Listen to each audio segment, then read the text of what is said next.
As some of you may know, I absolutely adore Sharon Van Etten's last album, Are We There, which came out in 2014.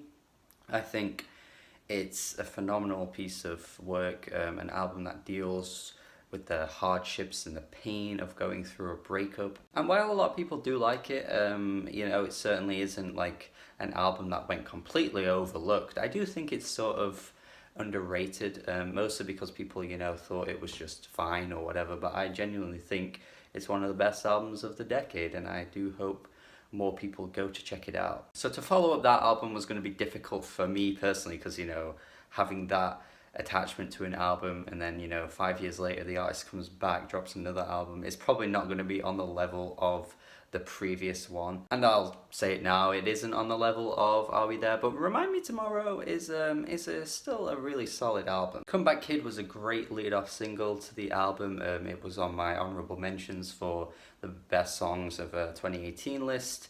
And somehow it doesn't end up being the best song on the album because, there are a few other tracks that take it to the next level, honestly. However, I will say a few tracks, though, unfortunately, don't quite take it to the next level and end up paling quite significantly in comparison to the rest. Like, I would say, like, the difference between some of the weaker tracks and some of the best tracks is quite a big margin. Like, the highlights on this album are incredible, but then the low points are just kind of like tracks that fly by without leaving an impact, which is really odd considering the ones that leave an impact leave a really heavy impact. Not to say that there are bad tracks on here, I'm just talking about tracks like Memorial Day, which doesn't really have a particularly strong melodic groove or anything like that. Like it really sounds like completely like grimy and just under the mud, and I'm sure that was the intention. Sharon's vocals are like buried and it does sound like some kind of like garage rock track, but it just doesn't have much of a pace. It's really slow and sluggish. It just doesn't really fit her best sound, I don't think. The thing is with Sharon is that, she's not the most original musician around, but yet when she pens a great song, like lyrically, it doesn't matter because the lyrics are so beyond what you would expect, like just from any artist, that I don't really have that much of an issue if the track sounds pretty standard for what it is. Opening track, for example, I Told You Everything. Now, this instantly reminded me of I'm Afraid of Nothing, which was on her last album, and that didn't really matter because it sounds really good, and not only that, but Sharon's lyrics on here are just fantastic. Honestly, an amazing opening track. Like, I would go as far as saying that this will be very hard to beat for opening tracks for the rest of the year. Obviously, it's only January, I'm sure it will be beaten, but as opening tracks go, by the end of the year, holy shit, this will be one of the best opening tracks to an album, easily. Her performance on here is fantastic. Like, she sells the pain and agony so friggin' well. And even the next track too was a really good follow-up from that. No One's Easy to Love. I love the lyrics on this track too. Like, it's such a well-written song, the way she's like, no one's easy to love. You tried? Don't be surprised. It's just a very difficult thing. I just love the way she writes her lyrics about love, like especially. She is so poignant and on point the way she writes the lyrics. Like, you can just tell she knows what she's talking about because the experiences she's lived through, it just has given her all of this like wisdom. While I'm talking about phenomenal lyrical songs, I've got to mention 17. Wow, like holy shit, this track is so powerful. And it reminds me of something as well, like melodically I'm reminded of something with the chorus. I don't know if anyone has listened to this and they think they they get something that it reminds them of. Let me know in the comments, because there's something, it's like some like old school like 70s or 80s like singer-songwriter tune that I'm just thinking of every time the song comes on. I don't know what it is.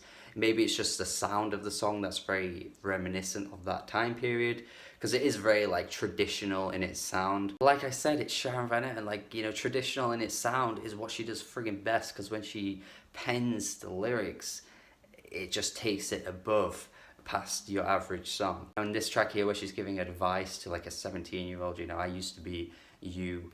I was at that point in my life. Look, I know what I'm talking about. I can show you. Look, you don't want to do the same things I did. You don't want to make those big, like regretful mistakes. It's that cynicism surrounding like the track that carries it home quite heavily for me, which is weird because usually I'm not really a fan of that kind of thing.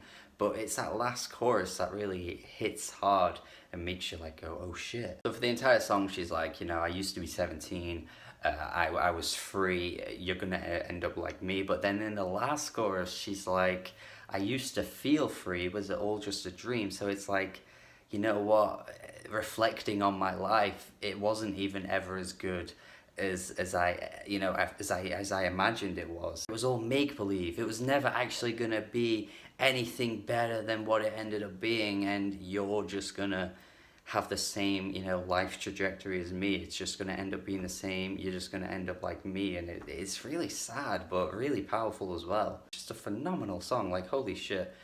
Wow, every time I listen to it, I'm amazed by it. I just think it's such a well-written song. But honestly, if you're gonna listen to anything from this album, at least listen to this song. Comeback Kid made my honorable mentions 2018. I feel like this could be a strong contender for making my year-end list for 2019, but again, it's very early days. Can't quite, you know, predict that kind of thing yet, but it is so good. And yeah, the highs on this album really carry it quite significantly. You know, just occasionally there are just a few tracks that don't quite, you know, grab my attention in the same way that these ones do. You know, 17, I Told You Everything, Comeback Kid. Few Shadows, just a very Sharon song, you know, kind of like very slow moving, but has like the drum percussion that really carries her vocals quite well, and a little piano line in the background. It's really quite nice track, and I just love her gruff vocals as well. She really carries a lot of these performances very well. But yeah, what really stops this from being like a great album, I think, is just like, you know, occasionally, just melodically, some tracks aren't quite there. Stay is a fine closer, but it didn't really like, you know, leave me with like any kind of like, wow, you know, like her last album had one of the best tracks to close off the album, and it felt really excellent, like to close off the album that way. Whereas this album, I'm just kind of like, yeah, this was a decent closer, but it just wasn't quite there. Overall, this is a really good album. I mean, I would highly recommend it,